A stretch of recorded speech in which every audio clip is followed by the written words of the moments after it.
కాకినాడ నగరంలోని జిల్లా కాంగ్రెస్ పార్టీ కార్యాలయంలో 76వ గణతంత్ర దినోత్సవ వేడుకలు ఘనంగా నిర్వహించారు. పార్టీ నగర అధ్యక్షులు చెక్క నూకరాజు అధ్యక్షతన జరిగిన ఈ కార్యక్రమంలో ముఖ్య అతిథిగా పార్టీ జిల్లా అధ్యక్షులు మాదేపల్లి సత్యానందం పాల్గొనగా విశిష్ట అతిథిగా పీసీసీ జనరల్ సెక్రటరీ మల్లిపూడి రాంబాబులు పాల్గొన్నారు. ముందుగా జాతిపిత మహాత్మా గాంధీ, రాజ్యాంగ నిర్మాత డాక్టర్ బిఆర్ అంబేద్కర్ చిత్రపటాలకు అతిథులు పూలమాలలు వేసి నివాళులర్పించారు. అనంతరం జాతీయ జెండాను పార్టీ జిల్లా అధ్యక్షులు మాదేపల్లి సత్యానందం ఆవిష్కరించారు. ఈ సందర్భంగా party PCC general secretary Mallipudi Rambabu, జిల్లా అధ్యక్షులు మాదేపల్లి సత్యానందం, నగర అధ్యక్షులు చెక్క నూకరాజులు మీడియాతో మాట్లాడుతూ పార్టీ శ్రేణులకు ప్రజలకు గణతంత్ర దినోత్సవ శుభాకాంక్షలు తెలిపారు. ఈ కార్యక్రమంలో పార్టీ శ్రేణులు పెద్ద సంఖ్యలో పాల్గొన్నారు. ఈవేళ 76వ గణతంత్ర దినోత్సవం ఈ దేశంలో ఘనంగా నిర్వహించడం జరుగుతుంది.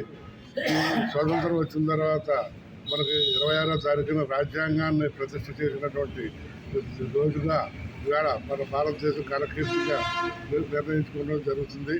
కాబట్టి ఈవేళ కార్యక్రమాలకు వచ్చేసిన ప్రెసిడెంట్ గారికి, టౌన్ ప్రెసిడెంట్ గారికి, మహిళా కాంగ్రెస్ లంచ్ గారికి అందరికీ కూడా నా కృతజ్ఞతలు.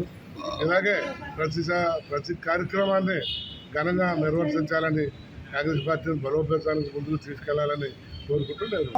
ఎవరో ఎంతో మంది ఏ విధంగా నడుస్తుంది భారతదేశం, ఎంత పెద్ద ప్రజాస్వామ్య దేశం, ఏ విధంగా ప్రజాస్వామ్య దేశంగా వర్ధిల్లుతాదని ఎదురు చూసిన నాయకులందరికీ కనువిప్పు కలిగేలాగా ఈ 2 సంవత్సరాల్లో అనేక ఆర్థిక ఇబ్బందులు, విభజన, పాకిస్తాన్ విడిపోవడం, రకరకాల సమస్యలు ఉన్నా మన అంబేద్కర్ గారి నాయకత్వంలో చక్కటి రాజ్యాంగం నిర్మించుకోవడం జరిగింది.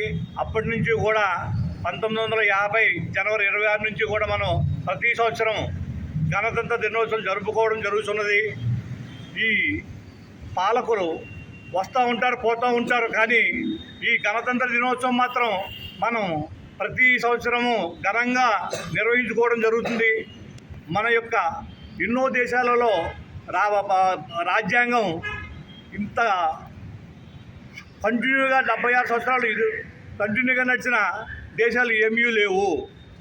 మన దేశంలోనే ఇంత కంటిన్యూగా 76 సంవత్సరాలు ఎన్నో కొన్ని సవరణలు రాజ్యాంగాన్ని జరిగినా ఒకే రాజ్యాంగం మీద పరిపాలన జరుగుతున్న దేశం ఏదైనా ఉన్నదంటే అది భారత్ ఒక్కటే. ముసాయిదా కమిటీ చైర్మన్గా డాక్టర్ బాబాసాహెబ్ అంబేద్కర్ గారు తీసుకోవడం జరిగింది.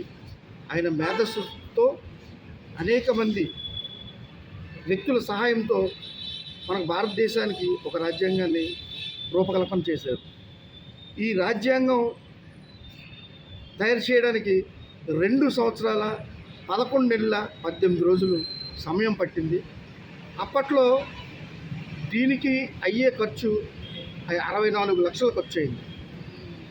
ఎందుకంటే ఒక దేశానికి బ్రిటిష్ వారు మనల్ని స్వతంత్రం బ్రిటిష్ ప్రభుత్వ చట్టం 1935లో రద్దయింది. అప్పటి నుంచి మన దేశానికి ఒక రాజ్యాంగం కావాలని పెద్ద పెద్ద నాయకులందరూ, నెహ్రూ గారితో సహా వీళ్ళందరూ మన దేశానికి ప్రజాస్వామ్య దేశాన్ని, ప్రపంచంలో అత్యంత ప్రజాస్వామ్య దేశంగా దీన్ని తీర్చిదిద్దారు. కనుక వారిని కూడా మనం ఒకసారి స్మరించుకోవాల్సిందిగా నేను కోరుకుంటున్నాను.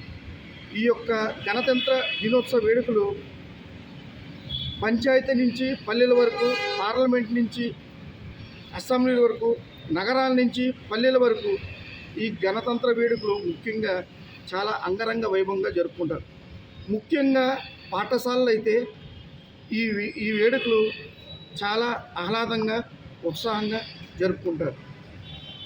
అందుకు ఈరోజు మరొక్కసారి కాకినాడ ప్రజలందరికీ మా కాంగ్రెస్ పార్టీ తరపు నుంచి మా యొక్క కాంగ్రెస్ పార్టీ ముందుకు తీసుకెళ్లాలని ప్రజలందరికీ గణతంత్ర వేడుకలు